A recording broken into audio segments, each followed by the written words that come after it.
حضرت امیر المؤمنین علی مرتضیٰ کرم اللہ وجہہ کے زمانہ خلافت میں کوفہ میں ایک فاسق مرا۔ حضرت علی رضی اللہ تعالیٰ عنہ اس کے جنازہ پر تشریف لائے اور دفن میں بھی شریک ہوئے۔ دفن کے بعد اس کی ماں روتی چیختی آئی اور حضرت کا دامن پکڑ کر کہنے لگی کہ میں نے اپنے بیٹے کی صورت نہیں دیکھی، مجھے صورت دکھا دیجیے۔ جب اس نے بہت شور و غل مچایا تو آپ نے اجازت دی۔ جب اس کی قبر کھولی گئی تو اس کا چہرہ ایسا منور تھا کہ دیکھنے والوں کی آنکھیں بند ہو جاتی تھیں۔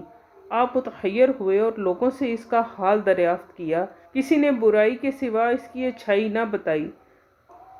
شب کو آپ نے حضرت سرور دو عالم صلی اللہ علیہ وآلہ وسلم کو خواب میں دیکھا، اس فاسق کو بھی دیکھا۔ آپ کی خدمت میں اس قدر تاوان پایا۔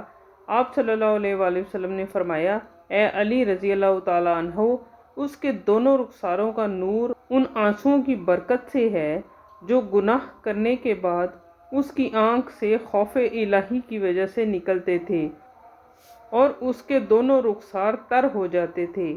اسی رونے کی وجہ سے اللہ نے اس کو بخش دیا۔